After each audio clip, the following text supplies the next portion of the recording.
साहिब बंदगी सतनाम।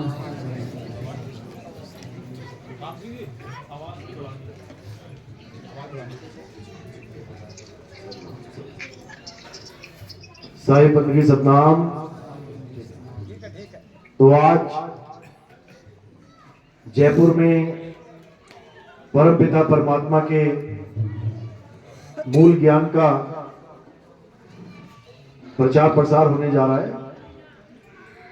बहुत बड़े भाग होते हैं उन जीवों के जो अपने पूरे जीवन काल में एक बार भी इस मूल ज्ञान को सुन पाते हैं, और उससे भी बड़े भाग होते हैं उन जीवों के जो इस मूल ज्ञान को थोड़ा सा भी समझ पाते हैं, बिल्कुल थोड़ा सा भी।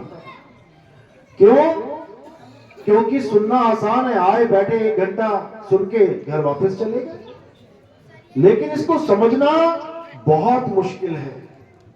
और ये समझ केवल उसी को आता है जिस पर परम पिता परमात्मा की मोहर लगी हो।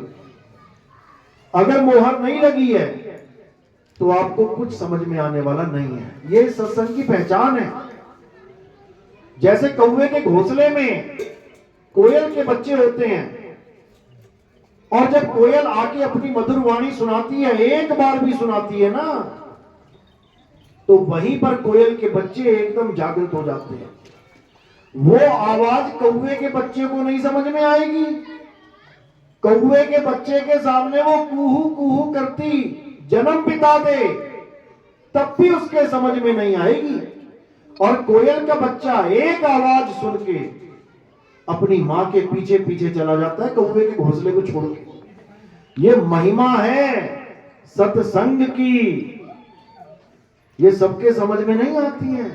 इसलिए धन्य है भाग जो हमें हमारे जीवन में केवल एक सत्संग भी मिल जाए, क्योंकि अगर पारखी होगा तो एक ही बार में समझ जाएगा, उसका निबेड़ा एक ही बार में कर देगा कि क्या सत्य है और क्या असत्य है। तो आज बहुत बड़ी किस्मत है जयपुर वासियों की, जो यहाँ पर मूल ज्ञान का प्रोग्राम, मूल ज्ञान का सत्संग हो रहा है। पूरे विवेक के द्वारा इस सत्संग को सुनना है, समझना है, सत्य असत्य का निर्णय करना है, और अपने मालिक के चरणों में कैसे जुड़ना है, कैसे उसमें समाना है, उसको अच्छे से समझना है।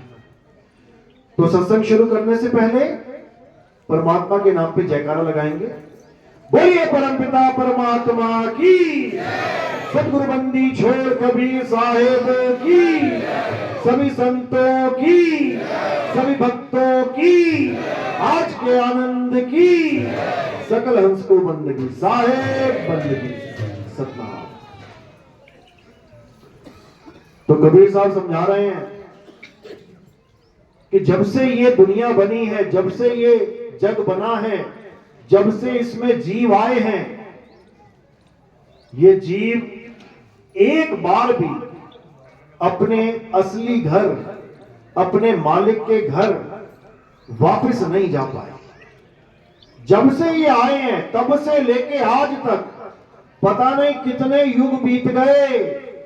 सतयुग गया, त्रेता गया, द्वापर गया, कलयुग आया। अभी तो आया कह रहे हो, लेकिन पता नहीं कितनी बार कलयुग आके जा चुका है, जिसको चतुर्युग कहते हैं। पता नहीं कितने अनंत कोट चतुर्युग समाप्त हो चुके हैं। ये बार बार युग चलते रहते हैं, चलते, गिनती नहीं मिलती नहीं इनकी, लेकिन अनंतों चतुर्युग बीत चुके हैं। आज भी हम यहीं के यहीं बैठे हैं।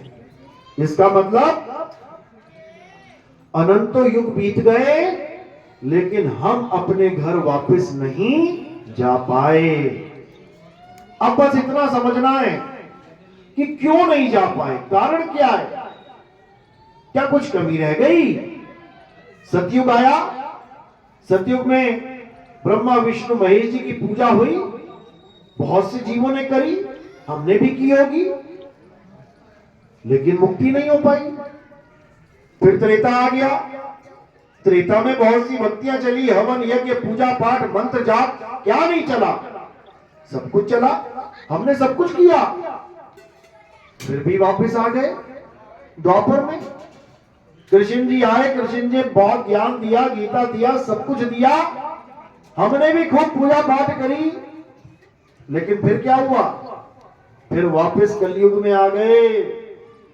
और अगर अब कलयुग में फिर से वही काम करेंगे, कौन सा? हवन यज्ञ पूजा पाठ मंदिर मस्जिद यही सब करेंगे, मंत्र जाप राम राम हरे कृष्णा हरे यही सब करेंगे, तो क्या होगा? फिर वापस आ जाएंगे मेरे भाई, फिर वापस आ जाएंगे। क्योंकि अगर इन चीजों से मुक्ति होने वाली होती तो तब ही हो गई होती। क्यों आए यहां पर? लेकिन अगर आए हो तो इसका मतलब जो पहले करते आए हो वो अब नहीं करना है। अगर वही कुछ करते रहे ना जो सतयुग द्वापर त्रेता से होता आ रहा है, तो समझ लो कि फिर वही हाल हो जाएगा, दोबारा आना पड़ेगा। इसलिए अब क्या करना है? जो कुछ आज तक कर रहे हो, जो कुछ भी आज तक कर रहे हो, क्या करना है? और किसके पकड़ना है? छोड़ देना है, छोड़ देना है। जो तुम कुछ करते आए हो, हिंदू भाई है, राम राम हरे कृष्णा राधे राधे ओम नमः भगवते वासुदेवाय ओम नमः शिवाय, जो कुछ भी करता आ रहा है, क्या करना है? छोड़ देना है। मुस्लिम भाई है, अल्लाहू अकबर अल्लाहू अल्लाहू नमाजें पढ़ रहा है, कुरान पढ़ रहा है, और उसे सोच रहा है कि मुक्ति हो जाएगी, क्या करना है? छोड़ देना है। सिख भाई है, सोच रहा है वाहेगुरु वाहेगुरु वाहेगुरु वाहेगुरु करके मेरी मुक्ति हो जाएगी, क्या करना है? छोड़ देना है। ईसाई है, कह रहा है हालेलुया करूंगा, गीता बाइबल पढ़ूंगा, चर्च जाऊंगा, उससे मेरी मुक्ति हो जाएगी, सब छोड़ देना है, बिल्कुल छोड़ देना है। तो करना क्या है? वो करना है जो आज तक नहीं किया। क्या नहीं किया? नाम खूब जप लिए, मंत्र खूब जप लिए, पूजा पाठ हवन यज्ञ खूब जप ली, तीर्थों में नहाना धोना, गंगा स्नान जमुना स्नान बहुत कर लिया, सब कुछ कर लिया, पर क्या नहीं किया? आत्म ज्ञान को प्राप्त नहीं किया, इस आत्मा को नहीं जाना, इस आत्मा के बारे में कभी सोचा ही नहीं कि आत्मा नाम की भी कोई चीज होती है। भाई वो क्या है? आत्मा का नाम तो सुना ना सबने? किस किस ने सुना? हाथ खड़े करो जरा। लगभग सभी ने सुना होता है, सभी ने, ऐसा कोई होगा ही नहीं। हर देश में जिसने आत्मा का, रूह का, सोल का, स्पिरिट का नाम ना सुना हो, सबने अपनी अपनी भाषाओं में सुना है, लेकिन कभी सोचा है आत्मा क्या होती है, कैसी होती है? अपनी अपनी आत्मा साथ लेके आए हो? किसी की घर तो नहीं छूट गई कि खाना बनाते बनाते चौके में छूट गई हो, कपड़े धोते धोते बाथरूम में टांग के घर आ गई? यहाँ पे कई लोग कहते गुरुजी कंठी रह गई बाथरूम में, क्यों? नहाते वो उतार दी थी, वही लटकी रह गई। तो कहीं ऐसा तो नहीं कि आत्मा भी वही रह गई हो? सब लेके आए हो आत्मा, पक्की बात है? हाथ लगा के चेक करो जरा। भाई मोबाइल लाए हो, पर्स लाए हो, हाथ लगा के चेक करते हो ना, तो आत्मा लाए हो, हाथ लगा के चेक करो जरा, लाए हो कि नहीं लाए हो? कहां हाथ लगाओगे भाई? लेकिन ये प्रमाणित है कि तुम आत्मा को लेके आए हो। अगर आत्मा साथ ना होती तो क्या होता? पहुंच जाते यहां पे? तुम कभी पहुंच ही ना पाते, रास्ते में ही पड़े होते, घर में ही पड़े होते, मुर्दा पड़ा होता वहां पे। लेकिन अगर यहां तक पहुंचे हो, इसका मतलब आत्मा की ताकत से यहां पहुंच पाए हो। तो तुम आत्मा को लेके आए हो या आत्मा तुम्हें लेके आई है? सोच लो एक बार। असल में तुम जब तक अपने आप को शरीर मानोगे तब तक आत्मा तुम्हें लेके आई है, और जब तुम अपने आप को आत्मा जान लोगे तो आत्मा शरीर को लेके आई है, और शरीर आत्मा को कहीं लेके नहीं जा सकता, ये भी याद रखना। तो असल में मुद्दा क्या है? जब तक हम अपने आप को शरीर मान रहे हैं तब तक हम आत्मा को पराई वस्तु मान रहे हैं, पराई। और जब हम अपने आप को आत्मा जान लेते हैं तो हम ही आत्मा हैं, हम ही हैं। इसलिए साहिब ने आत्मा को शब्द कह के बयान किया। शब्द, आत्मा और शब्द एक ही चीज है। आत्मदेव और शब्द एक ही चीज है। तो इसलिए साहिब ने जहां तहां अपनी वाणियों में शब्द की महिमा गाई है। शब्द कहते हैं गुरु मेरे सभी बड़े अपनी अपनी ठौर, शब्द विवेकी पार की सो माथे का मोर।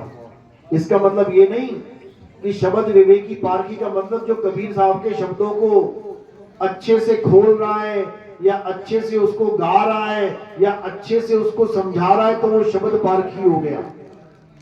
बहुत से कबीर पंथी ऐसे हैं जो शब्द को कबीर साहब की वाणी करके मानते हैं कि सार शब्द क्या है, कबीर साहब की वाणी ही सार शब्द है।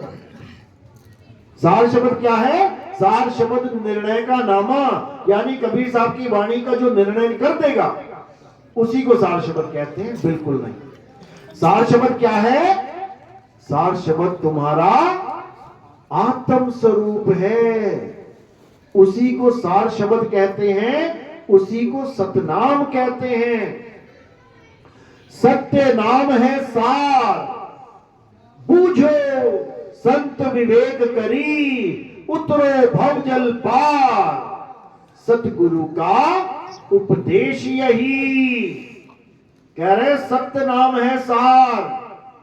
सतनाम का मतलब ओम सोहंग नहीं है कि कोई सोचे कि ओम सोहंग मंत्र देने वाला गुरु हमें सतनाम दे रहा है। बिल्कुल नहीं। अरे सत्य नाम कोई नाम नहीं कि तुम उसको जपोगे बैठ के। सत्य नाम कोई नाम नहीं, ये है आपन रूप, और जो जाने इस भेद को पावे आप स्वरूप। जो इस भेद को जान जाएगा कि आखिर सतनाम होता क्या है, वो अपने आत्म स्वरूप को प्राप्त कर लेगा। उसको फिर काया से मतलब नहीं है। काया तो फिर केले के छिलके की तरह हमेशा डस्टबिन में जाने के लिए तैयार रहेगी। देखो केला जब जाते हो मार्केट में क्या खरीद के लाते हो? किसे देखते हो जब केला ले जाते हो? तो छिलके को। हरा छिलके वाला होगा नहीं लेके आओगे, पीला छिलका होगा बढ़िया ले आओगे। जब तक केला खा नहीं लिया वो छिलका कहां रहेगा? केले के साथ रहेगा। पूरी कदर होगी उसकी। अगर केले को फ्रिज में रखना है, छिलका भी फ्रिज में जा रहा है। केले को छुपा के रखना, छिलका भी छुपा के रख रहे हो। पूरी कदर चल रही है छिलके की, याद रखना। ऐसे भी छिलके हैं जिनको सजा दिया जाता है। ये देखो ये छिलका सजा हुआ है, केला मत समझ लेना इसे, समझ लो। और जैसे ही तुमने केला खा लिया गप करके, अब छिलका कहां गया?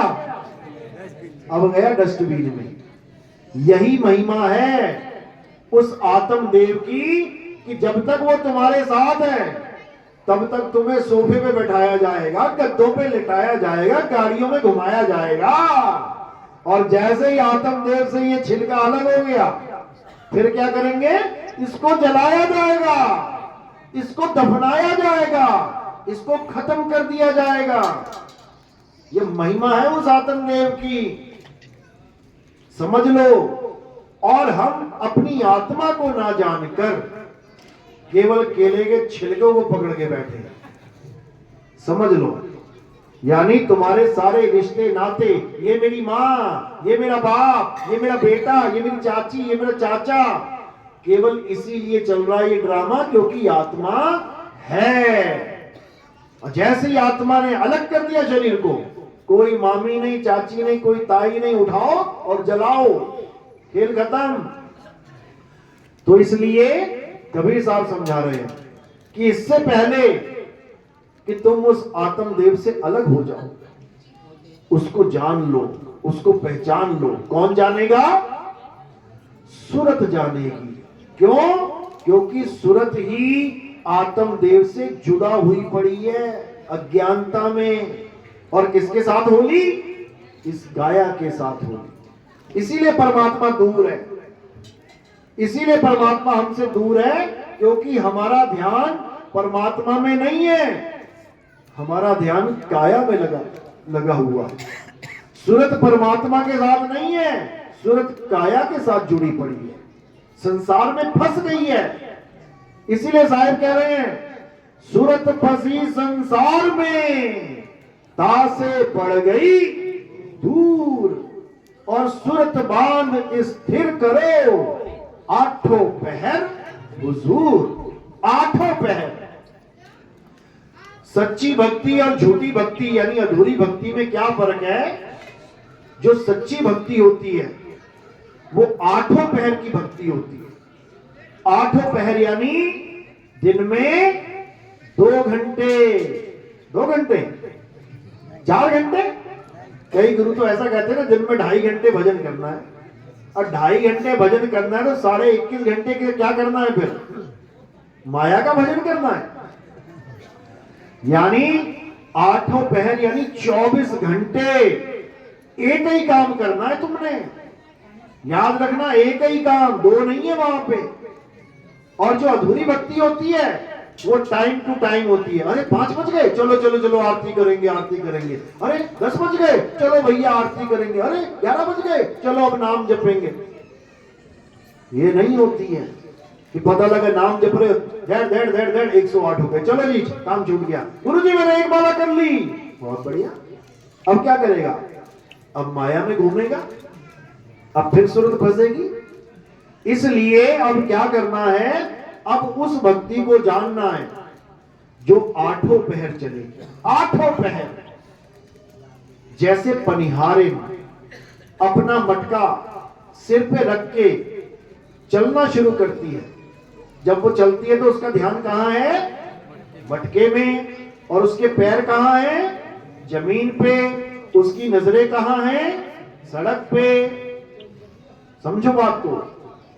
जब वो चल रही है उसके पैर जमीन पे हैं, नजरें सड़क पे है और ध्यान मटके पे है।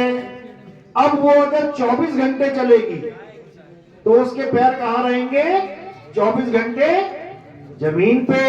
नजरें कहां रहेंगी? 24 घंटे सड़क पे। और ध्यान कहां रहेगा? 24 घंटे मटके पे। तो ये सच्ची भक्ति है। ये वो भक्ति है कि 24 घंटे में एक भी पल ऐसा नहीं बीतेगा जब तुम मालिक को याद नहीं करोगे। सिमरण, याद करना, जपना नहीं कि 2 माला करवाई, 4 माला करवाई, चलो जी हो गया। कबीर साहब समझा रहे हैं, सुधर जा सुधर जा सुधर जा। क्या कह रहे हैं? अरे माला तो कर में फिरे और जीभ फिरे मुख माही, और ये मनवा 10 दिसी फिरे, ये तो सिमरन नहीं। ये सिमरन नहीं है। क्या है ये?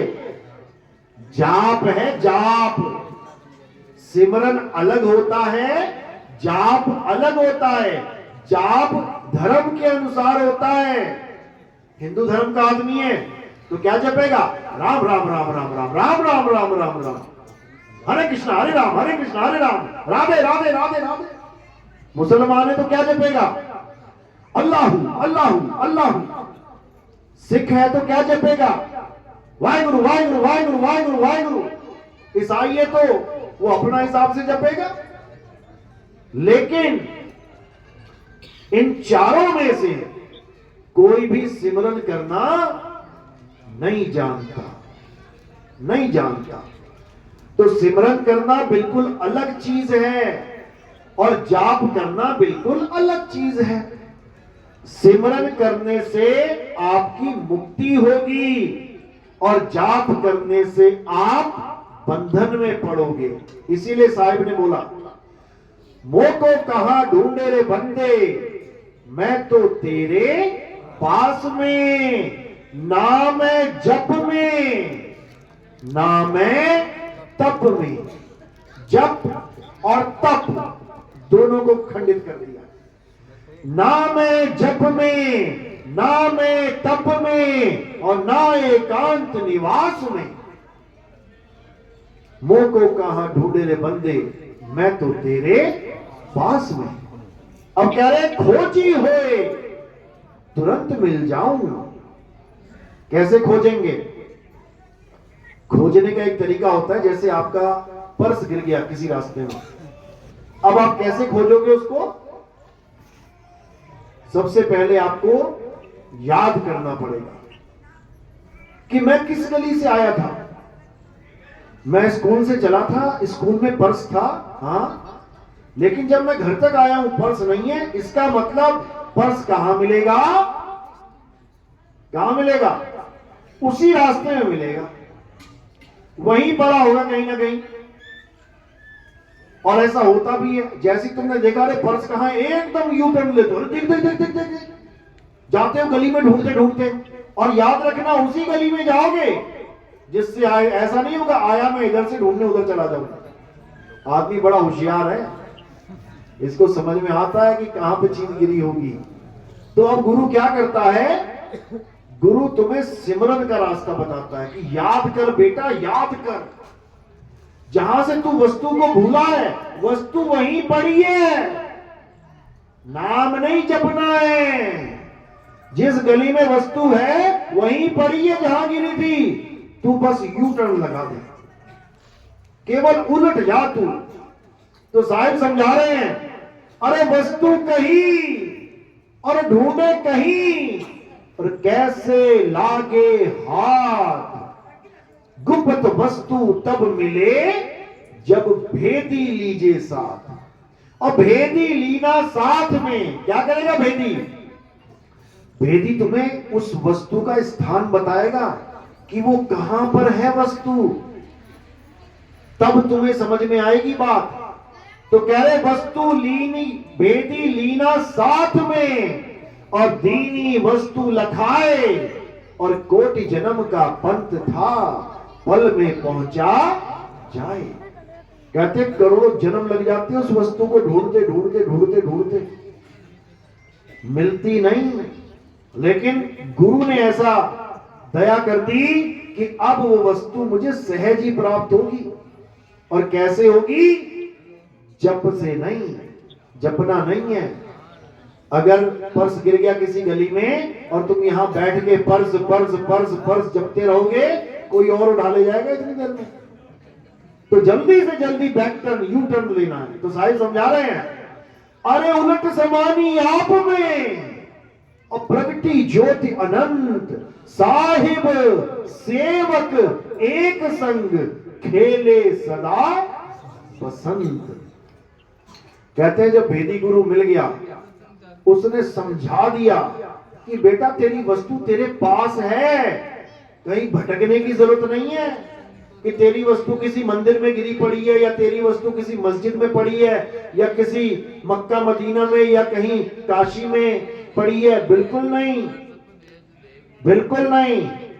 तेरी वस्तु कहां है? मैं तो तेरे पास में, बिल्कुल पास में। लेकिन उसका भेद नहीं पता, इसलिए वो दूर भी है। साहिब का घर दूर है, अरे जैसे पेड़ खजूर, ज्ञानी जन के पास में, अज्ञानी से दूर। कहते बिल्कुल पास में है तुम्हारे।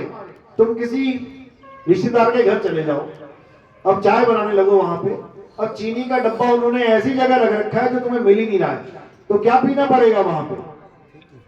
फीकी चाय पीनी पड़ेगी, क्योंकि तुम्हें भेद ही नहीं पता। और अगर तुमने फोन कर लिया, अरे चीनी का डब्बा कहां भाई? अरे वो रखा है सुंदर छुपा के, बच्चे खा लेते हैं, तो क्या मिलेगा तुम्हें? मीठी चाय मिलेगी। तो भेदी लीना साथ में, और दीनी वस्तु लखाए, और कोटि जन्म का पंथ था, पल में पहुंचा जाए। यानी इस सूरत को गुरु अपने मूल का भेद बता के पल में ही उसको भक्ति करवाना स्टार्ट करवा देते हैं। अब जो भक्ति आप कर रहे हो, ये आठों पहर की भक्ति है, ये आठों पहर काम चलेगा। कोई ये ना पूछता रहे मुझे, गुरुजी कौन से टाइम बैठा करूं, सुबह बैठूं, शाम बैठूं, दोपहर बैठूं। अरे बैठा छोड़, तू लेटा भी रहेगा ना, तू खाता भी रहेगा ना, तू घूमता भी रहेगा ना, वो तब भी चल रही है। वो भक्ति अलग नहीं हो सकती। क्यों? अरे मेरा साईं मुझे भजे और मैं पाऊं विश्राम, और तुम विश्राम भी ना कर पाओ तो फूटी किस्मत तुम्हारी। उसमें भी नहीं। मैं कहता हूं विश्राम, अरे गुरु जी कुछ हो नहीं रहा, हो नहीं रहा, गुरु जी कुछ हो नहीं रहा। अरे विश्राम कर ले भाई, तो विश्राम भी ना कर पाएगा। ऐसी हालत क्यों? क्योंकि करने की इतनी आदत पड़ चुकी है, कुछ ना कुछ कर लूं कर लूं कर लूं। अरे अब नहीं करना है, अब विश्राम करना है। अब वो कर रहा है जो करना है, तू बस इंतजार कर। अरे धीरे धीरे रे मना, धीरे सब कुछ हुए। और माली सींचे 100 घड़ा, ऋतु आए फल हुए। आज तुमने बीज बोया, अब बीज कल को छलांगे मारा, भैया अंकुरित नहीं हो रहा, क्या हो गया? अरे होगा, रुक जा, समय आने दे, सब कुछ होगा। इसीलिए साहिब ने कहा कि जब नाम दीक्षा मिल गई, ज्ञान समझ में आ गया, सारी कहानी समझ गए, अब क्या करना है? कहे कबीर सुनो भाई साधो, मैं तो हूं विश्वास। कितने मिनट के लिए करना है विश्वास? कितने घंटों के लिए करना है? कितने महीने के लिए करना है? कितने साल के लिए करना है?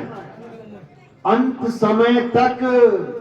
अरे राम नाम रटते रहो, कब तक?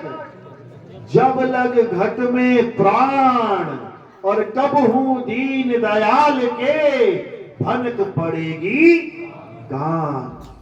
अब ये मत समझ लेना कि तुम्हारी आवाज सुनाई नहीं देगी उसे, वो सब सुन रहा है। अरे चींटी के पग नेवर बाजे, तो भी साहिब सुनता है। तू क्यों चिंता कर रहा है?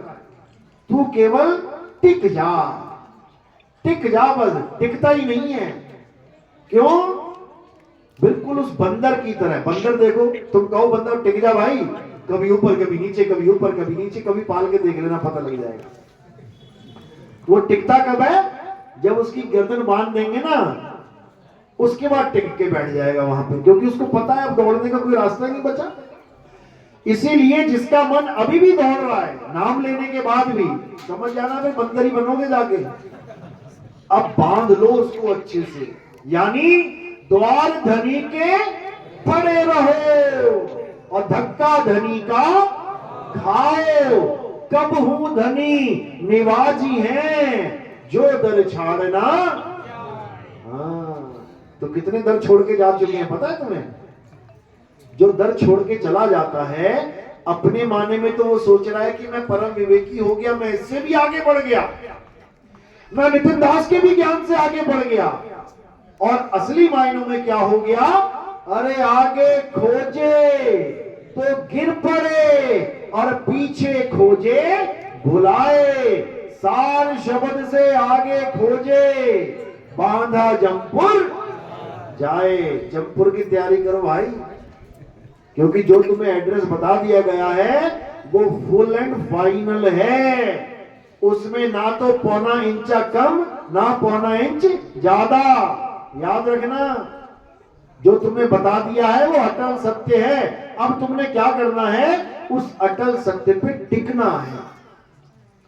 धक्के खूब पड़ेंगे, ये तो साहिब ने वाणी में ही तुम्हें बता दिया। धक्के खूब पड़ेंगे, धक्के खाने की तैयारी करो। जिसके ज्यादा धक्के पड़े, समझना उसका पुष्पों की वर्षा से स्वागत होगा। याद रखना, मटके पे खूब थपेड़े पड़ते हैं। जब कुम्हार मटका बनाता है, उसके बाद उसे खूब पीटता है अच्छे से, और जो अच्छे से पिटाई खाता है वो क्या होता है? वो सबसे अच्छे दामों में मार्केट में बिकता है जाके, क्योंकि उसको पूरा गोल कर दिया जाता है।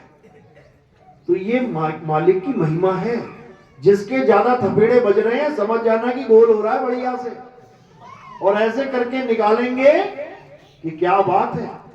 जैसे सोने को जब शुद्ध किया जाता है, क्या किया जाता है? तपाया जाता है। अब सोना कहे ये तो मेरा दुश्मन है, गुरु ऐसा थोड़ी नहीं होता, आग में डाल दिया मुझे।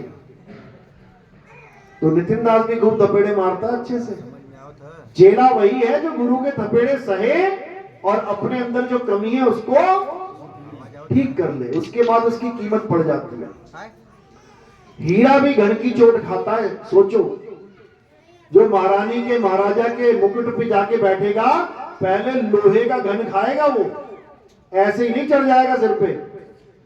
तो जब लोहे का घन पड़ेगा, अगर हीरा होगा तो सह लेगा, और कांच होगा तो टूट जाएगा, निकल जाएगा। तो जो हमारे पंथ से निकल जाते हैं उनको गलती से भी हीरा मत समझ लेना कि अरे बड़े विवेकी बंदा था, वो पता नहीं कहां चला गया। विवेकी बंदा तो कहीं जा सकता है? नहीं जा सकता। इसका मतलब वो दिखावे का विवेकी था, वो कोशिश कर रहा था दिखावा करने की, लेकिन वो टिक नहीं पाया। क्यों? क्योंकि यहां पे दिखावा चलेगा ही नहीं। यहां तो असली घन पड़ेगा, नकली घन नहीं पड़ेगा, थर्माकोल वाला जो फिल्मों में पड़ता है। यहां लोहे वाला पड़ेगा, बढ़िया वाला, और पूरी तसल्ली करा देगा। तो इसी को साहिब ने बोला है कि सत्य और असत्य का जब निवेड़ा होता है तो कष्ट तो बहुत आते हैं भाई, बहुत कष्ट आते हैं। वो तुम्हारी परीक्षा होती है कि ये थोड़े से कष्टों की वजह से सत्य को छोड़ के असत्य में जा रहा है, या सारे कष्टों को सह के निर्मल हो रहा है, पवित्र हो रहा है, कुंदन बन रहा है। ये तो परीक्षा सबकी होनी है, याद रखना। और जो बेचारे परीक्षा में फेल हो जाते हैं वो तुम्हें वापस कहीं ना कहीं खड़े मिलेंगे, कोई माता के दरबार में, कोई पिता के दरबार में, कोई दादा के दरबार में। जो थोड़ा सा भी कष्ट नहीं सह पाते वो चले जाते। कोई बताता है जी फलाना वहां पे ऐसे ऐसे होता है, वहां पे बकरा चढ़ा दे, सारे कष्ट दूर हो जाएंगे। महाराज जी जाके बकरा चढ़ा देते हैं। क्यों? पुरानी जो दिमाग में गंदगी भरी पड़ी है कि भगवान किसी जीव को कत्ल करवाने से खुश हो जाते हैं और तुम्हें खुशियां दे देंगे। अरे भैया, इस दुनिया का नियम है जो करोगे सो भरोगे। यहां तुम्हें हर बंदा ये समझा रहा है कि कर्म अच्छे करो, पाप कर्म मत करो, किसी जीव की हत्या मत करो।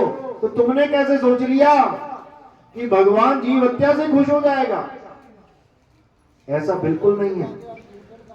इसलिए सबसे प्रेम करना है, सबको मालिक का बच्चा समझ के प्रेम करना है। सब तुम्हारे भाई हैं, लेकिन जहां सत्य असत्य का निर्णय आ जाए वहां कोई भाईचारा नहीं है। अब ये नहीं कि लठ बजा दो सिर पे उसके, यानी वहां पे पक्षपात भी नहीं करना है। ऐसा नहीं सोचना है मेरा भाई भी ईसाई है, मैं भी ईसाई हूं, अरे नितिन दास बात तो सही कर रहा है, लेकिन नहीं, हम तो ईसाई रहेंगे। ईसाई रहो, लेकिन सत्य को समझ के रहो। हिंदू रहो, मैं कोई धर्म चीज थोड़ी नहीं करवा रहा हूं किसी का। हिंदू है, हिंदू रहो, लेकिन सत्य को समझ के रहो। मुस्लिम है तो मुस्लिम रहो, मैं ना बदलवाता तुम्हारा नाम, लेकिन सत्य को समझ के मुस्लिम रहो। इसी प्रकार सिख है तो सिख रहो, लेकिन सत्य को समझ के सिख रहो। तो क्या होगा? जब सत्य को समझ लोगे तो पहले तुम केवल हिंदू थे, अब क्या बन गए? अब सच्चे हिंदू, क्योंकि सच को समझ लिया। तो जब सच्चे हिंदू बन गए तो क्या बन गए? सनातनी हो गए। हिंदू और सनातनी में जमीन आसमान का फर्क होता है। जो सत्य को नहीं समझ पाते वो हिंदू हैं, और जो सत्य को समझ लेते हैं वो सनातनी हैं। जो सत्य को नहीं समझ पाते वो मुस्लिम हैं, और जो सत्य को समझ लेते हैं वो सच्चे मुस्लिम हैं। अब तुम कहोगे सच्चा मुस्लिम और झूठा मुस्लिम भी होता है? होता है। नहीं तो मुसलमानी देशों में किसी भी मुस्लिम को फांसी पे ना चढ़ाते वो लोग। मुस्लिम ही मुस्लिम को फांसी पे चढ़ा रहा है। क्यों? क्योंकि जो फांसी पे चढ़ रहा है वो सच्चा मुस्लिम नहीं है, तभी तो चढ़ रहा है वो। सच्चा मुस्लिम ही कभी फांसी पे चढ़ेगा क्या? नहीं चढ़ेगा। इसी प्रकार सच्चा सिख और केवल सिख में फर्क है। इसी प्रकार केवल ईसाई और सच्चे ईसाई में फर्क है। इसी प्रकार भक्ति और सत भक्ति में फर्क है। इसी प्रकार गुरु और सतगुरु में फर्क है। गुरु तो घड़े हैं, जितने मर्जी ढूंढ लो, यूट्यूब खोलो, गुरु ही गुरु, गुरु ही गुरु। कहो तुम खोल के कल तुम गुरु जी बन जाओ। कितना देर लगता है? कुछ भी नहीं लगता है। लेकिन कबीर साहब समझा रहे हैं कि अगर तुम गुरु बन गए, क्योंकि सदगुरु तो तुम बन नहीं सकते, गुरु ही बनोगे, सदगुरु नहीं बन सकता कोई भी। अगर तुम गुरु बन गए और तुम्हारे गलत ज्ञान की वजह से किसी को 84 में जाना पड़ गया तो क्या सजा है पता है? तुम डॉक्टर बन गए बिना डिग्री के, बहुत से बैठे हैं, दवाई भी देते हैं, इलाज भी करते हैं, लेकिन अगर एक बंदा भी मर गया तो फिर क्या होता है? फिर शटर बंद करके अंडरग्राउंड हो जाते हैं, समझ लो। लेकिन जो असली डॉक्टर है उसके यहां कोई बंदा मर गया तो क्या हॉस्पिटल बंद हो जाता है? नहीं होगा, क्योंकि वो डिग्री लेके बैठा है भाई। इसी प्रकार गुरु और सदगुरु में क्या फर्क है? ये जितने गुरु बैठे हैं ये केवल ज्ञान को पढ़ के, ज्ञान को समझ के गुरु बैठे हैं बन के। किसी ने कोई ग्रंथ पढ़ लिया, किसी ने कोई ग्रंथ पढ़ लिया, किसी ने 4 बातें कहीं से सीख ली, किसी ने कहीं से सीख ली और गुरु बन के बैठ गए। लेकिन जो सतगुरु होता है वो किताबों का गुलाम नहीं होता है, उसके पास क्या होता है? अनुभव ज्ञान होता है। उसको किसी किताब से मतलब ही नहीं है, वो चाहे तो बिना ग्रंथों के ही तुम्हें पूरा सत्संग सुना दे। लेकिन हमारी बुद्धि का लेवल इतना छोटा होता है, हम उसी से प्रमाण मांगने लग जाते हैं। हमारे साथ भी यही हुआ था। जब मैं आया ना सत्संग करने तो लोगों ने सबसे पहले यही सवाल रखे कि जो आप बोल रहे हो क्या प्रमाण है? मैंने कहा भाई अब मैं कहां से लेके आऊं, कौन सा प्रमाण है मेरे पास? फिर मैंने क्या किया, फिर मैंने ग्रंथ खोजने शुरू किए, देखो तो सही है क्या लिखा है ग्रंथों में। और जब मैंने ग्रंथों को पढ़ा तो पता लगा जो मैं बता रहा हूं वही सारे ग्रंथ बता रहे हैं, कुछ अलग है ही नहीं। यानी जब शुरुआत मैंने करी तो केवल अनुभव ज्ञान के आधार पे जब मैंने सत्संग किया तो तुम ही लोगों ने परेशान कर दिया मुझे। कई लोग कहते हैं नितिन दास तो ग्रंथों से सत्संग करता है, मैं तो एक भी ना करता। लेकिन मजबूरी है, क्योंकि तुम्हारी बुद्धि का लेवल अभी उतना नहीं है कि तुम मेरी बात को समझ पाओ। इसलिए मुझे नीचे से शुरू करना पड़ रहा है, इसलिए मुझे गीता खोल के समझानी पड़ रही है। बताओ मैं क्या गीता वाला दिखता हूं तुम्हें? क्या मैंने माथे पे पीला टीका लगा रखा है या पीले कपड़े पहन के राधे राधे कर रहा हूं मैं? लेकिन हमने जो गीता समझाई वो राधे राधे करने वाले कॉपी करने लग गए। बताओ, अरे हमारा कोई लेना ना देना गीता से मतलब नहीं, कुरान से हमारा कोई मतलब नहीं, बाइबल से हमारा कोई मतलब नहीं, किसी ग्रंथ से हमारा कोई मतलब नहीं, लेकिन हमारे द्वारा जो समझाया जा रहा है ये लोग उसी को कॉपी करने लग जा रहे हैं। अच्छी बात है, अच्छी बात है, कम से कम इसी बहाने एक तक तो पहुंचेंगे। अभी तक तो अलग अलग हो गए, अब एक तक आएंगे। और जिस दिन एक पे आ गए ये सारे, उस दिन सारे गुरु फिनिश। फिर कौन आएगा? फिर वो आएगा जिसकी महिमा के लिए ये सारे ग्रंथ गाए गए हैं, ये सारे वेद पुराण गीता भागवत ये सारी सब महिमा जिसकी गा रहे हैं। किसकी गा रहे हैं? उस देवों के देव महादेव, उस आत्म देव की महिमा गा रहे हैं सारे। लेकिन किसी को समझ में ही नहीं आ रही। कब समझ में आएगी? जब मूल ज्ञान को समझ लेंगे। और मूल ज्ञान बोलने वाले कौन हैं? सतगुरु बंदी छोड़ कबीर साहब हैं। कबीर साहब हैं, वो बताते हैं मूल ज्ञान क्या है। और जब वो बताते हैं तो सारा संसार नतमस्तक होकर सुनता है। ये उनकी महिमा है।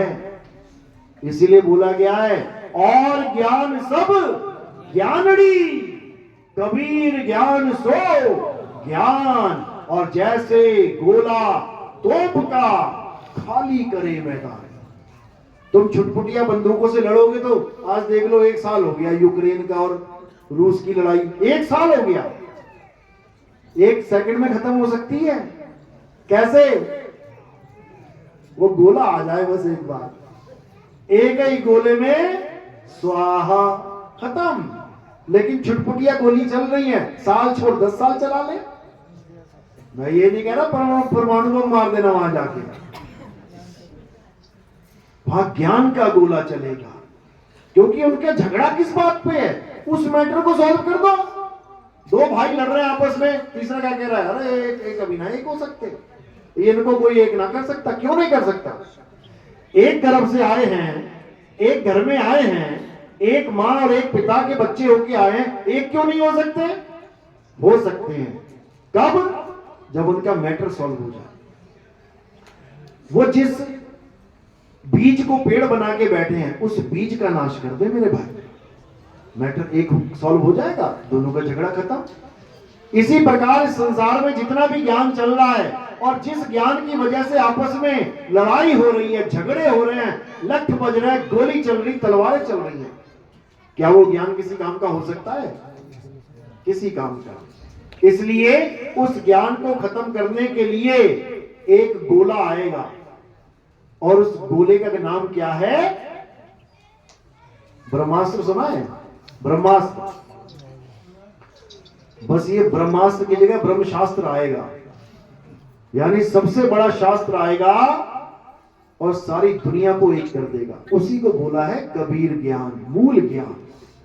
तो साहिब ने यही समझाया कि काल भगवान ने, इस मन ने लोगों को अलग अलग भक्तियों में उलझा रखा है, अलग अलग धर्मों में, अलग अलग नाना प्रकार के पंथों में उलझा रखा है।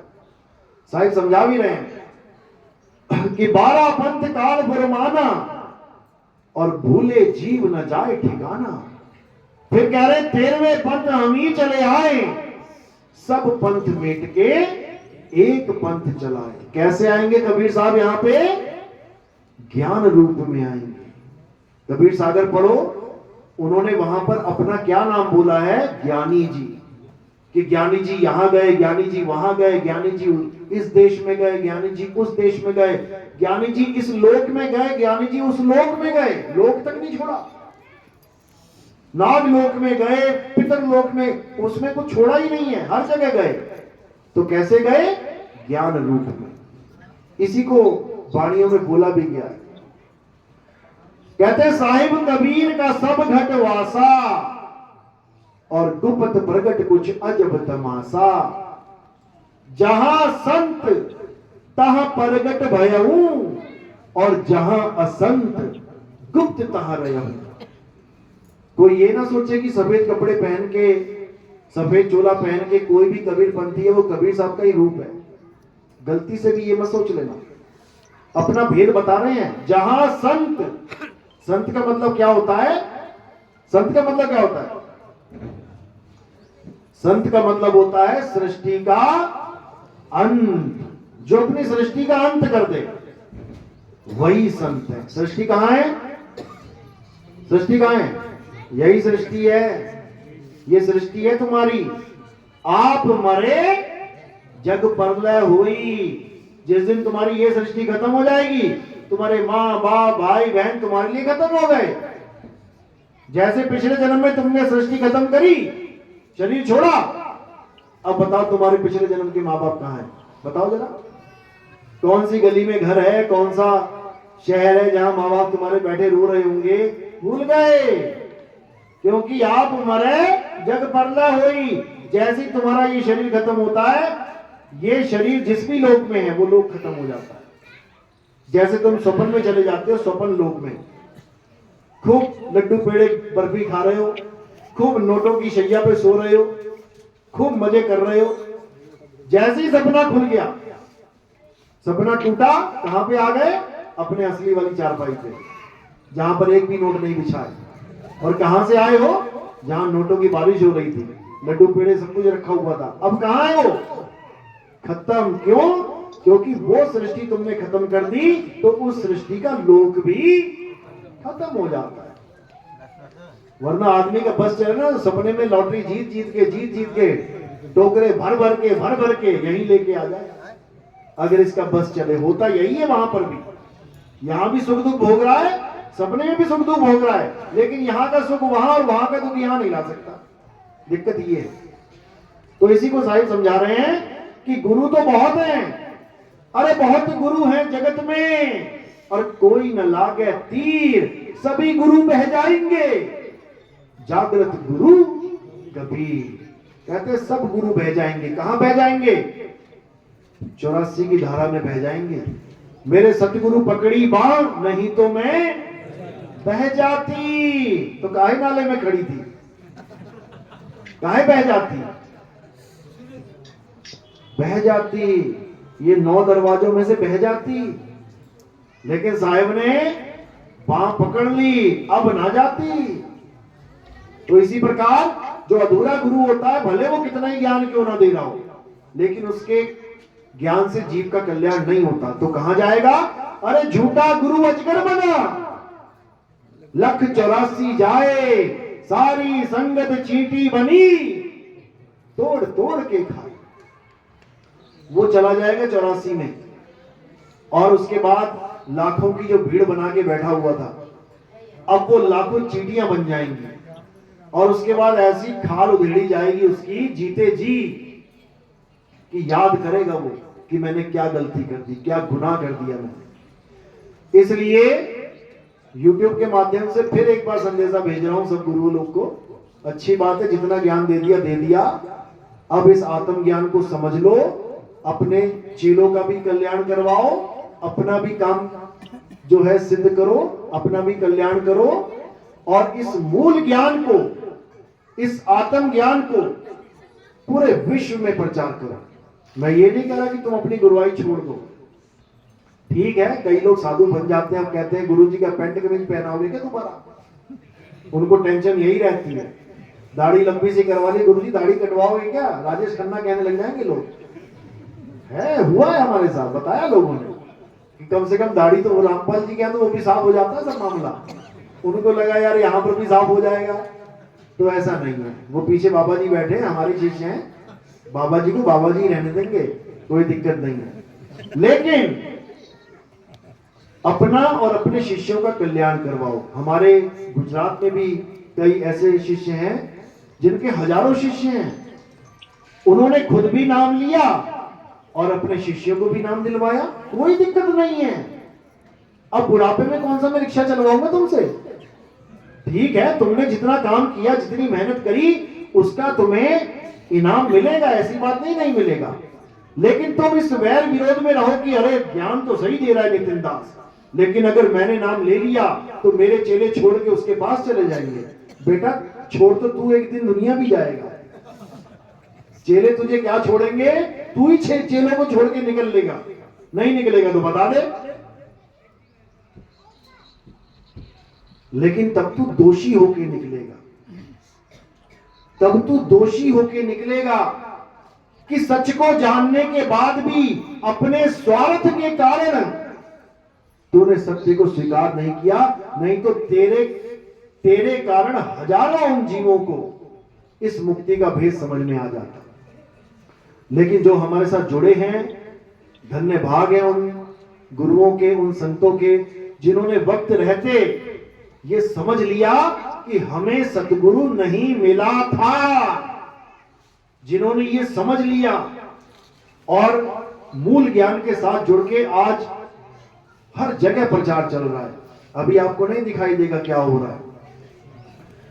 जब अंधेरा होता है, सूर्य के आने की तैयारी होती है, तब जल्दी नहीं समझ में आता कि क्या होने वाला है। जिसने कभी सूरज देखा ही नहीं उसको क्या पता कि अंधकार के बाद प्रकाश कैसा होता है।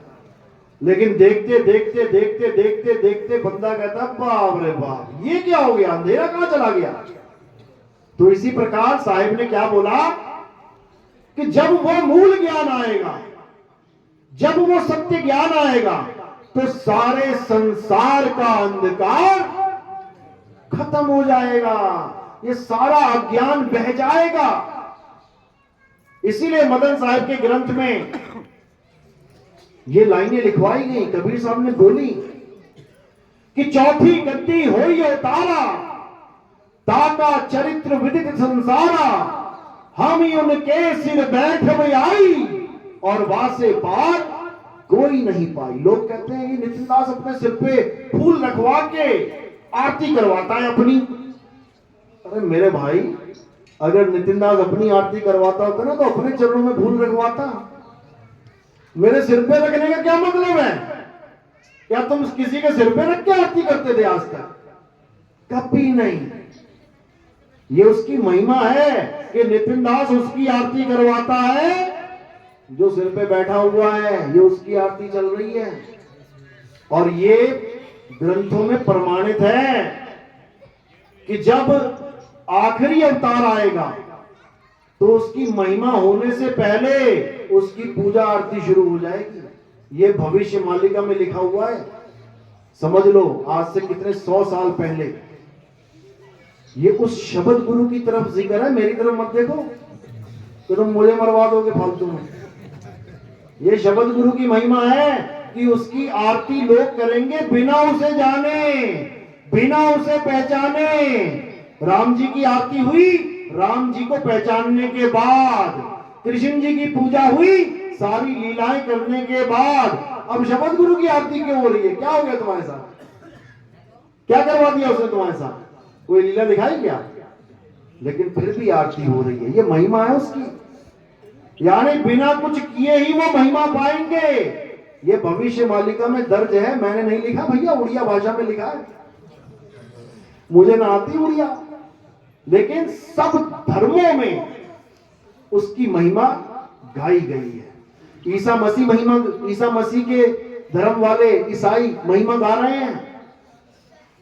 ईसा मसीह आएंगे, ईसा मसीह आएंगे, आएंगे। तो तुम क्यों प्रचार कर रहे हो? रुक जाओ ना, वो आगे खुद कर लेंगे। तुम क्यों मिशनरियां बनी हुई है? तुम क्यों गली गली में हल्ला मचा रहे हो? अरे उनके लिए भी तो कोई काम छोड़ दो यार। वो क्या करेंगे फिर आके? क्यों? पैसे का धंधा, नोट का धंधा। मुसलमानों में कहा जाता है इमाम मेहंदी आएंगे, पूरी दुनिया में सबको मुसलमान बना देंगे। और कुरान हदीस में लिखा है कि ऐसा समय आएगा जब हर जगह तबाही होगी, चिड़िया जमीन पे उतरेगी लेकिन उसको सूखी जमीन नहीं मिलेगी उतरने के लिए, इतना खून बह जाएगा। तो फिर मुसलमान किसे बनाएंगे? वो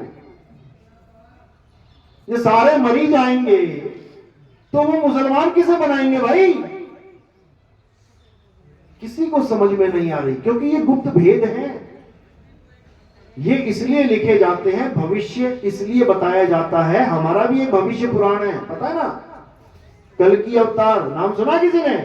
कल की अवतार किसने सुना है? राम जी का नाम भी सुना है ना? राम जी ने किसको मारा था? रावण का नाम सुना है? कृष्ण जी ने किसको मारा? कंस का नाम सुना है? कल की किसको मारेंगे? नाम सुना है उसका? किसको मारेंगे? ये तो चलो हमने बता दिया, ये तो हमने बता दिया। नहीं तो कल की सब जानते हैं, लेकिन उसको नहीं जानते जिसको वो मारेंगे। कल की का एड्रेस सब बता रहे हैं। संबल में पैदा होंगे, कोई कह रहा है उड़ीसा वाले संबल में, कोई कह रहा है यूपी वाले मुरादाबाद वाले संबल में, कोई पता नहीं कहां के संबल में बता रहा है। अरे भाई कोई उसका भी तो एड्रेस बता दो जिसको मारेंगे। वो क्या रहता है? उसका किसी को एड्रेस नहीं पता। लेकिन ग्रंथ कहते हैं कि जो जिसको मारेगा वो दोनों जानते हैं एक दूसरे को, वो दोनों जानते हैं। राम भी रावण को जानते थे, रावण भी राम को जानता था। ये मत समझना कि वो जानता नहीं था, उसको पता था कि मैं किसके हाथों मारा जाऊंगा, वो सब कुछ जानता था। तो इसी प्रकार जिसका वध होगा उसको अच्छे से जाना जाता है कि कहां रहता है वो, और बताया जाएगा। उसके बाद तुम भी जान जाओगे उसको, क्योंकि तुमने भी वध करना है उसका। सब कुछ कल की थोड़ी नहीं करेगा, कुछ तुम भी तो करोगे। इसीलिए साहिब ने बोला है कि वो कौन है? वो तुम्हारा मन है, जिसको कल की अवतार मारेंगे। और साहिब ने बोल रखा है ये कि मन को मार गगन चढ़ जाई, मान सरोवर बैठ नहाई। जब तुम उसको खत्म करोगे, तुम ही करोगे, और जब तुम अपने आसन पे जाके बैठोगे तब तुम्हें क्या समझ में आएगा? अरे अब तो जाए चढ़े सिंहासन और मिले हैं सारंग पानी, राम कबीरा एक भये हैं कोई न सके पहचानी। यानी जो तुम्हें भरमाया जा रहा है कि तुम वहां जाके भगवान को चवर करोगे, अरे तुम ही भगवान हो जाओगे वहां जाके। समझ लो, आप ही संग आप ही बाजे, आप ही सारा कुछ, आप ही आप हो जाएगा। तो इसी को हर संत ने हर ग्रंथ में समझाने की कोशिश करी है कि इस जीव को जब तक पीव अवस्था नहीं मिल जाती है, यानी नदी जब तक समुद्र में नहीं गिर जाती है, तब तक नदी सेफ मोड में नहीं है। पता नहीं कौन से प्रदेश में सरकार का डिसीजन आ जाए कि यहां बांध बनाएंगे जी, ले जी लग गई बांध, रोक पाएगी नदी क्या? एक बांध जम्मू में लगा दिया, आगे गिरी बेचारी पंजाब तक पहुंची, पंजाब में लगा दिया, आगे यूपी तक आई, यूपी में लगा दिया। वो बांध लगा लगा के कहानी खत्म कर दी इसकी। लेकिन एक बार अगर समुद्र में गिर जाए फिर कौन लगाएगा बांध? नहीं लगा पाएगी। इसीलिए बोला कोटि तो ब्रह्मा भय और कोटि भय ईश, साहिब तेरी बंदगी से जीव हुए जगदीश। अब कोई अलग से परमात्मा परमात्मा नहीं मिलने वाला तुम्हें कि तुम सोचो यार मैं तो पहुंच गया यहाँ पे सिंहासन पे, लेकिन कोई और है ही नहीं, किसी और का इंतजार नहीं करना, तुम ही हो वो। अरे तू सिमरन किसका करे, तू ही है आपे आप, तू ही है, लेकिन तू अपने आप को नहीं जान रहा, इसलिए धक्के खा रहा है। तो अब क्या करना है? अब उस डॉक्टर से इलाज करवाना है जो डॉक्टर आने वाले हैं, समझो। और जो चले गए, अब तुम किसी हॉस्पिटल में जाओ, वहां पर एक डॉक्टर की फोटो लगी है, दूसरे डॉक्टर की फोटो लगी है, तीसरे की लगी, पूछो कहां गए ये लोग? ये तो चले गए। एक 1947 में चला गया था, एक 50 में चला गया, एक अभी 2 साल पहले गए हैं। तो कौन इलाज करेगा तुम्हारा तीनों में से? कर देगा क्या? तो भगवान भी जा चुके हैं, एक चलेगा इस युग में, एक चलेगा इस युग में, एक चलेगा इस युग में। अब कौन इलाज करेगा तुम्हारा? जो आने वाले हैं। कौन? आने वाले। तभी तो कहते हैं डॉक्टर साहब कहाँ हैं? अरे आने वाले हैं, बैठ जा। जो आने वाले हैं वही तो इलाज करेंगे। तो कौन आने वाला है? कौन आने वाला है? कल की अवतार आने वाला है, उसकी बात करो। जो चले गए उसके नाम पे ढोल मत पीटो, वो तो चले गए। अगर राम जी चले गए और राम जी सारे काम बना देते तो कृष्ण जी को आने की क्या जरूरत थी? राम जी चले गए, तुम राम राम करके रावण का वध कर देते, कंस का वध कर देते, तुम बकासुर को मार देते, तुम सारे राक्षसों का वध कर देते। लेकिन नहीं तो दिखा दो राम भगत कौन है द्वापर युग में। द्वापर युग में राम भगत कौन थे? कृष्ण जी का युग है, राम जी का कोई भगत नहीं था वहां पे, समझ लो। कहने का मतलब जो डॉक्टर आएगा वही इलाज करेगा। तो उसका नाम तो सब ले रहे हैं, कल्कि कल्कि कल्कि, लेकिन वो उसको जानते नहीं है। कल्कि का मतलब क्या होता है? कल्कि का मतलब होता है जो हर प्रकार के कलंक का नाश कर दे, उसको कहते हैं कल्कि। कल्कि का मतलब ये होता है जो अज्ञानता का नाश कर दे, वो है कल्कि। अब तुम ये मत सोचना कि बाहर निकलोगे तो घोड़े पे आएगा एक, उसके बाद तलवार हाथ में होगी और जयकारे लगा रहा होगा वो। फोटो तो ऐसी बना रखी है कि घोड़े पे आएंगे, हाथ में तलवार होगी और सबको काटते चले जाएंगे। वो किसी को नहीं काटेगा भाई। किसको काटेगा? वो अज्ञान को काटेगा। कौन से घोड़े पे बैठ के? बुद्धि के घोड़े पे बैठ के। और तलवार क्या है? विवेक की तलवार है, यानी बुद्धि के घोड़े दौड़ाएगा। किस किस के दौड़ने लग गए? सबके दौड़ रहे हैं। पहले जंग लगी पड़ी थी, अब लगाया उसने तेल पानी दिया सबको बढ़िया एकदम। पहले चर चर हो रही थी, अब सर सर होगी, समझ लो। अब ऐसे दौड़ोगे कल्कि की तरह, क्योंकि तुम ही कल्कि हो। पहचान लो अपने आप को। घोड़े पे बैठ के तलवार लेके जब तुम दौड़ोगे ना तो तुम्हें कोई पकड़ नहीं पाएगा, और जो भी अज्ञानी आएगा उसका तुम सफाया करते चले जाओगे। समझ लेना, तो वो और कोई नहीं, वो ज्ञान रूपी कल्कि है जो सब में प्रकट होगा। सब में, जब तुझ में राम मुझ में राम सब में राम समाया, तो तुझ में कल्कि मुझ में कल्कि क्यों नहीं हो सकता? हो सकता है।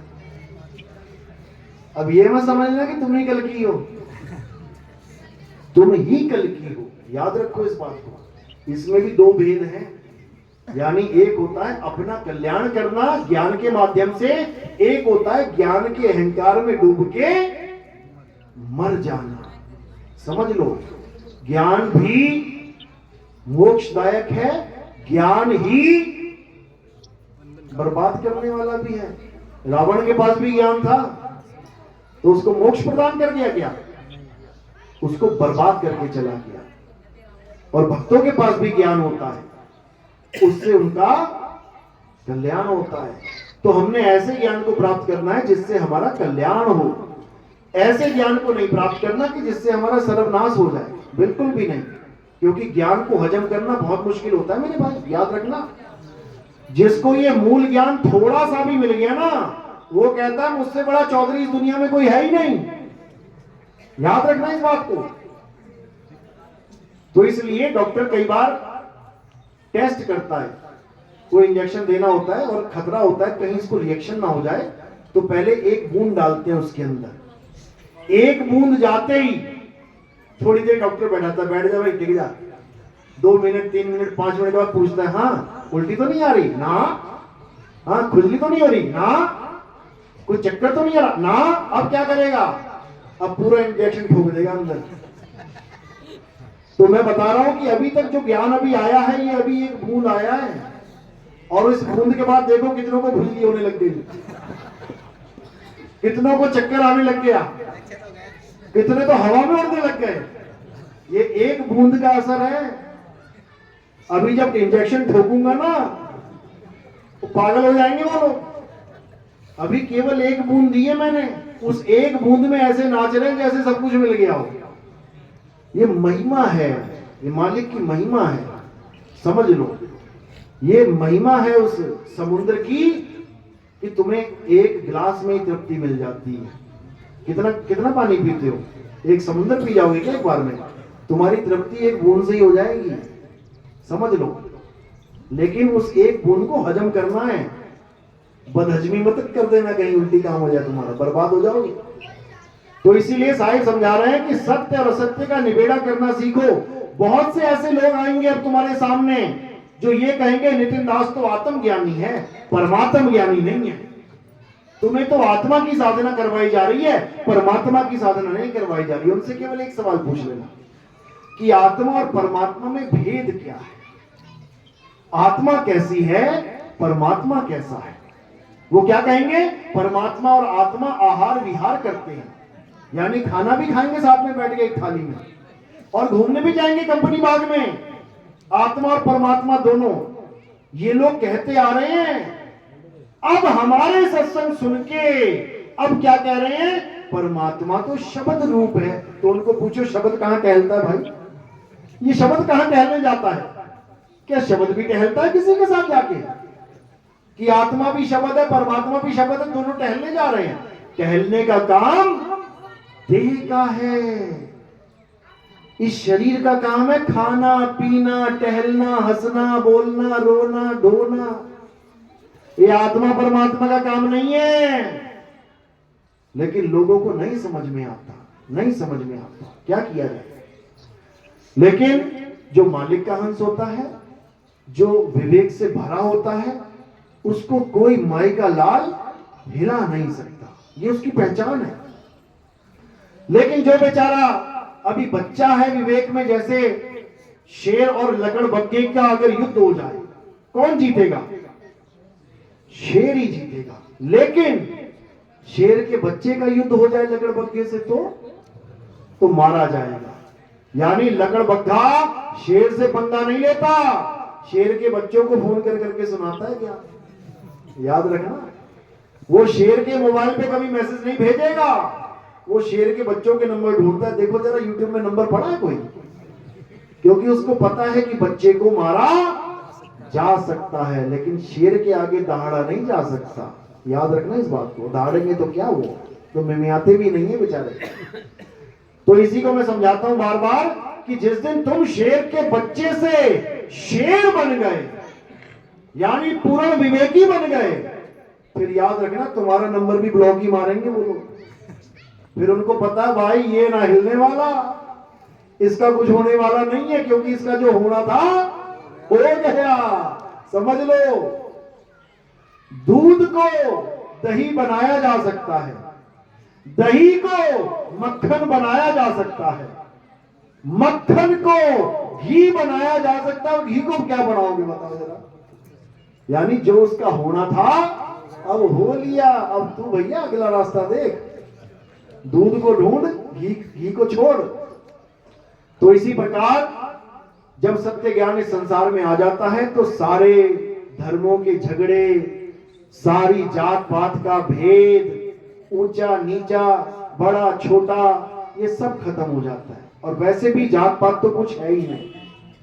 जात पात किसका नाम है? कर्म क्षेत्र का नाम है। कोई कहता है मैं लोहार हूं। क्यों है लोहार भाई तू? क्योंकि मैं लोहे का काम करता हूं। मैं चमार हूं। क्यों भैया तू चमार? मैं चमड़े का काम करता हूं। मैं सुनार हूं। क्यों भैया? मैं सोने का काम करता हूं। अच्छा, अगर कोई ब्राह्मण सोने की दुकान खोल के बैठ जाए तो, अमिताभ बच्चन ने भी खोल ली है, तो क्या वो सुनार हो गया? सुनार हो गया? कोई ब्राह्मण जूतों की दुकान खोल ले, बढ़िया कंपनी ले ले, 2 4 5 कैंपस के, एक्शन के, बाटा के, तो वो चमार हो गया क्या? काम तो उसका जूतों वाला है। मैं राजपूत, मैं नाई की दुकान खोल लूं कहीं पे जाके, 2 4 लड़के रख लूं, भले मैं ना काटू बाल किसी के, लेकिन क्या कहलाएंगे? नाई की दुकान है, अंदर जो बैठा वो नाई हो गया। अरे जब मैं नाई नहीं हुआ, वो ब्राह्मण चमार नहीं हुआ जूते की दुकान खोल के, तो तुम कैसे नाई, और तुम कैसे धोबी, और तुम कैसे चमार, और तुम कैसे क्या हो गए? तुम कैसे हो गए? यही अज्ञान है। हम सब जीव हैं, जीव, मालिक के जीव हैं। जिसको जैसा काम सूट किया कर लिया। और मेरे काम से तो मेरा नाम जोड़ दो कि नहीं धोबी का लड़का धोबी होगा, उस बेवकूफ को कपड़े धोने आते ही नहीं है। अगर उसको दुकान खुलवा दी मैंने तो रोज 100 गालियां पड़ेगा, कैसा धोबी है तू, तुझे कपड़े धोने नहीं? मैं जात का धोबी हूं, मैं काम वाला धोबी है। तो क्यों खोल ली तूने दुकान? सुनार का लड़का जिसको डिजाइन बनाना नहीं आता, एक दुकान खोल के बैठ जाए और बर्बाद कर दे सारा वहां, तो उसको कहेंगे जब तुझे आता नहीं है काम, तू क्यों सुनार बना बैठा? अरे भैया मेरे पापा सुनार थे, मैं इसलिए सुनार हूं। इसी प्रकार जिसको ब्रह्म की ABCD नहीं पता, जो ब्रह्म को जानता तक नहीं, वो ब्राह्मण बना बैठा है 4 किताबें पढ़ के, वो भी उल्टी सीधी। उल्टी सीधी क्यों? इन्हीं ब्राह्मणों से पूछ लो कि लहसुन और प्याज कैसे बने, अभी समझ में आ जाएगा उल्टी सीधी का। एक कहता है कि गाय की हड्डी और गाय का मांस जहां गिरा वहां लहसुन और प्याज हो गया, समझ में आता है, हड्डी का डिजाइन अलग होता है, मांस अलग होता है। एक कहता है अमृत की 2 बूंदें गिरी, राहु ने पी ली थी, उसका गला काट दिया, अमृत की 2 बूंदें गिरी, एक लहसुन और एक प्याज हो गया। अरे मेरे भाई, जब अमृत की बूंदें दोनों एक सी थी, एक ही उसका कंपोजिशन होगा, तो एक लहसुन और एक प्याज कैसे बन गया? या तो दोनों लहसुन बन जाती या दोनों प्याज हो जाते। किसी के घर में कुतिया पली थी, बच्चे होने वाले थे, 2 बच्चे हो गए, एक कुत्ता हो गया, एक बिल्ली हो गई है। क्या बात कर रहे हो? ऐसे कैसे हो गया? अगर ये नहीं हो सकता तो वो भी नहीं हो सकता, समझ लो। लेकिन ये मूर्खों के सरदार गुरु बने बैठे हैं, और सामने जनता का तो विवेक में क्या बोलूंगा फिर। जब गुरु मूर्खों का सरदार बना बैठा है तो जनता कहां होगी, खुद ही समझ लो। लेकिन यहां ये दाल नहीं गलेगी किसी की। यहां पर एक सत्य है, गुरु के लिए भी वही सत्य है, शिष्य के लिए भी वही सत्य है, उसमें कोई मतभेद नहीं है। और अगर कोई मतभेद होता है तो वो एक पंथ में नहीं है। फिर पंथ अलग हो गया भैया, फिर 12 पंथ में चले गए तुम, फिर 13वें पंथ का ज्ञान तुम्हारे लिए नहीं है। और कोई गलती से ये ना सोचे कि अरे गुरु जी से ज्ञान तो ले ही लिया है, कौन गुरु कैसा गुरु, ज्ञान तो मिल ही गया है, काम तो बन ही जाएगा, अब कुछ भी बोलने लग जाओ यूट्यूब पे। तो मेरे भाई, कर्ण भी ऐसा सोच के बैठ गया था एक बार। कर्ण भी ये सोच के बैठ गया था, चलो गुरु जी से ज्ञान मिल जाए, झूठ बोल के ले लेते हैं। और उसने ले भी लिया कि नहीं लिया? तो उसके बाद क्या हुआ? हालांकि हम शराब किसी को नहीं देते, लेकिन जो विधि का विधान है वो समझाने के लिए बताया जाता है। यानी जो उस युग में विधान था वही विधान इस युग में भी काम करता है। जो गुरु से झूठ बोल के नाम लेते हैं या गुरु के ज्ञान से अलग कुछ ज्ञान देने लग जाए कि चलो भले मैं अलग दे रहा हूं लोगों को इकट्ठा करने के लिए, लेकिन नाम गुरुजी वाला ही काम आ जाएगा मेरे, अंत समय में मेरी मुक्ति हो जाएगी, तो क्या होगा? क्या शराब पिलाता करण? जब तुझे इस ज्ञान की सबसे ज्यादा जरूरत होगी तब ये ज्ञान तू भूल जाएगा। ले ले ज्ञान, कर ले कल्याण। तो इसी प्रकार जो ये सोचते हैं कि हम कुछ भी बकवास करते रहें, नितिन दास का ज्ञान तो हमारे पास है ही है, लगा लेंगे चप्पू, चला लेंगे चप्पू, ना चलेगा। समझ लो, वो किश्ती का चप्पू नहीं चलेगा कि तुम सोचोगे पार हो जाओगे, फिर तो नैया डगमगाएगी। इसलिए मेरे भाई, गलती से भी ये मत सोच लेना कि तुम परमात्मा के आगे होशियार बने हो, होशियारी मार लोगे। नहीं मार सकते, बिल्कुल नहीं मार सकते।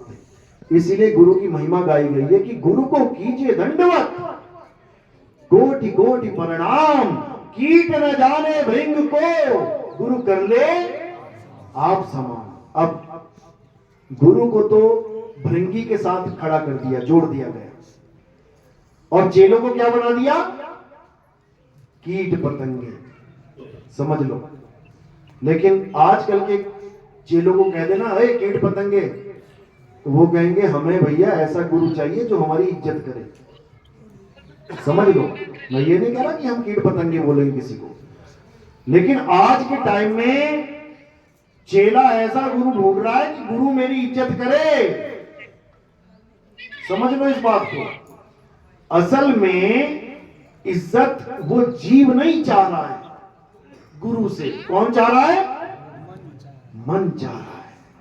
और जीव को समझ ही नहीं आ रहा है, जीव को ये समझ में ही नहीं आ रहा है कि मुझे इज्जत चाहिए थी कि मुझे मुक्ति चाहिए थी।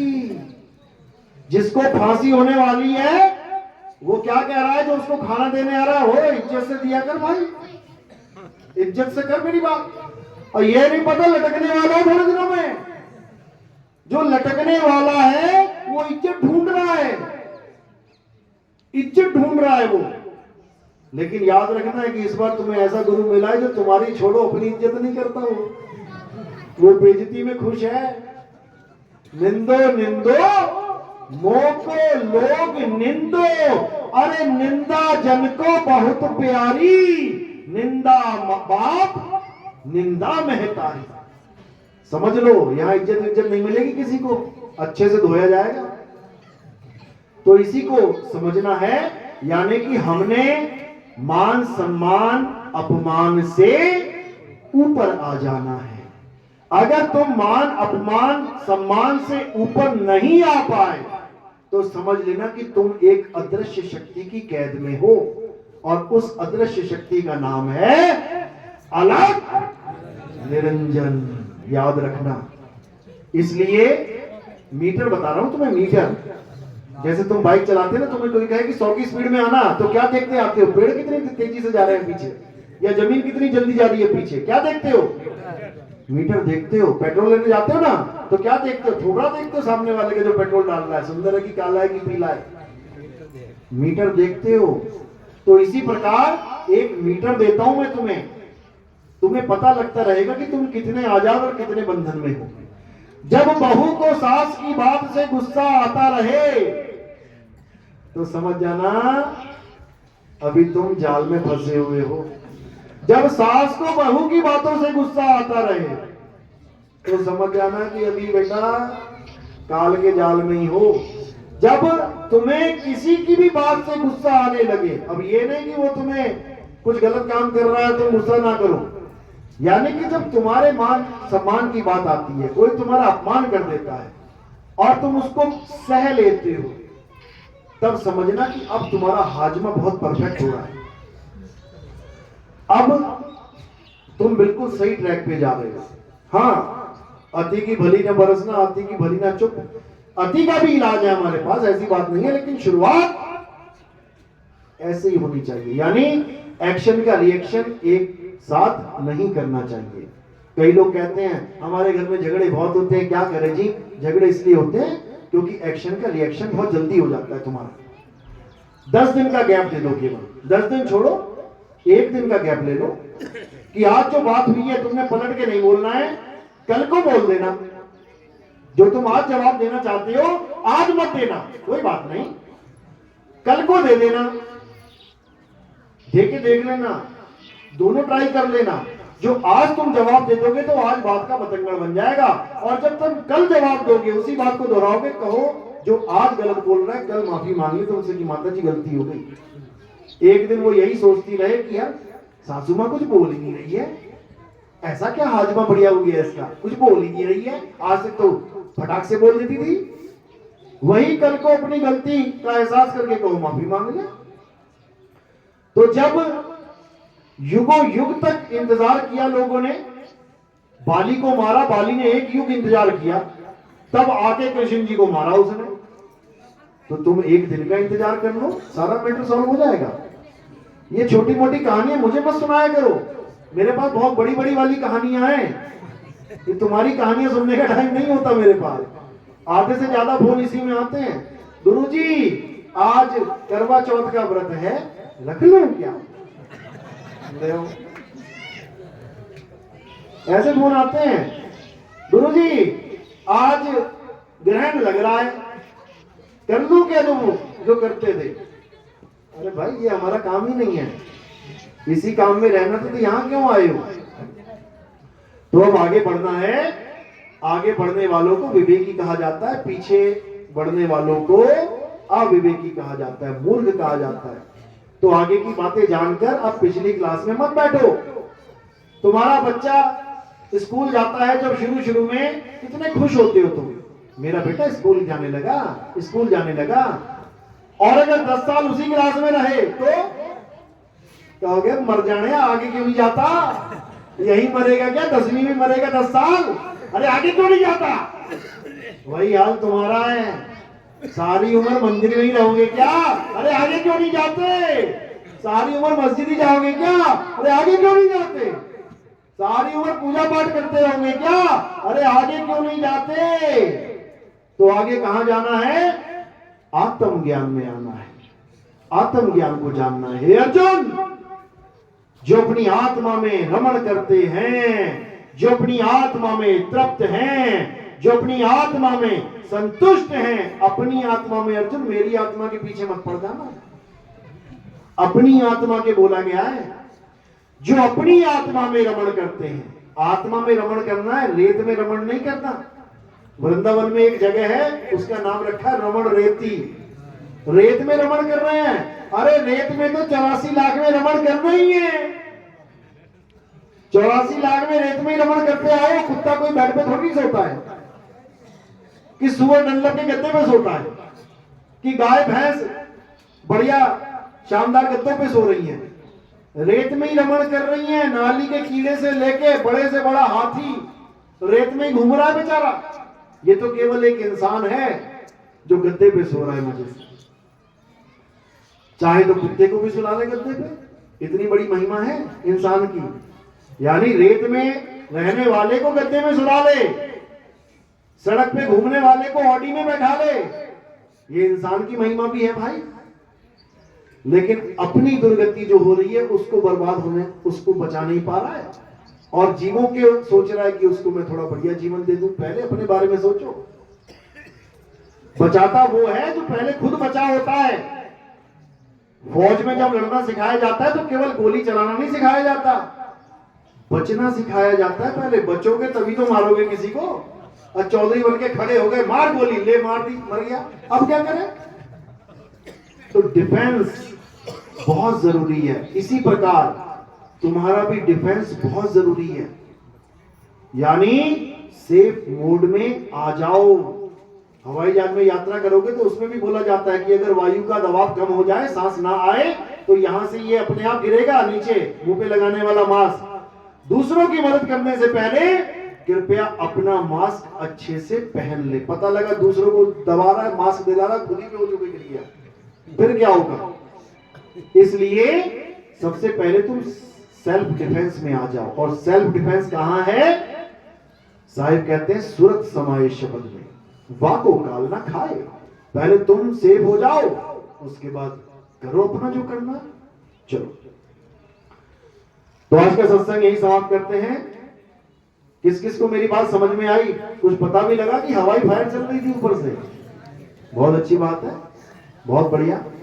मालिक की दया है, ऐसे ही विवेक जागता रहे और दूसरे लोगों का विवेक ऐसे ही आप जगाते रहें। और इस संसार में एक ऐसा मुहिम चले जिसकी हम सबको बहुत जरूरत है। बड़े बड़े देश जो टेक्नोलॉजी की बातें करते थे, आज वो एक दूसरे पे बम फोड़ने की बातें कर रहे हैं। जो टेक्नोलॉजी को बेच बेच के करोड़पति हो गए, आज वो उन्हीं लोगों को मारने की बातें कर रहे हैं जिनकी वजह से वो करोड़पति हुए। क्या करोगे करोड़ रुपया? तुम्हारे पास अरबों रुपया हो जाए और तुम अकेले ही रह जाओ मार्केट में, तो क्या करोगे? किसको पैसा दोगे और क्या खाओगे, क्या पियोगे? मरना है क्या? तो ये सब कब खत्म होगा? जब हम एक दूसरे को समझेंगे, एक दूसरे को जानेंगे और एक मालिक की बंदगी में आ जाएंगे, तो सारा झगड़ा खत्म हो जाएगा। और मालिक एक ही है, और झगड़ा भी इसीलिए चल रहा है कि वो मालिक एक है। मुसलमान कह रहा है हिंदू को मान ले, परमात्मा एक है। इसी बात का झगड़ा है, समझ लो। एक एक कहकर भी सब अनेक हुए पड़े हैं। बस झगड़ा इस बात का है कि तू उसको राम मत बोल, अल्लाह बोल, तब मुझे खुशी मिलेगी। अरे भैया, उसका नाम राम भी है। कुरान में अल्लाह के 100 नाम लिखे गए, तो 100 क्यों लिखे गए जब एक ही नाम है उसका? तो 100 नाम लिखे गए, तुम 100 बता दो कौन कौन से नाम है। मुसलमानों को 100 नाम भी नहीं पता होंगे, ऐसे मुसलमान बैठे हैं। तो फिर उसके सारे नाम है, अनंत नाम है, लेकिन नाम वाले को जानना है, नामों को नहीं जानना है। वो नाम वाला एक ही है। तो इसी के साथ आज का सत्संग यही समाप्त करते हैं।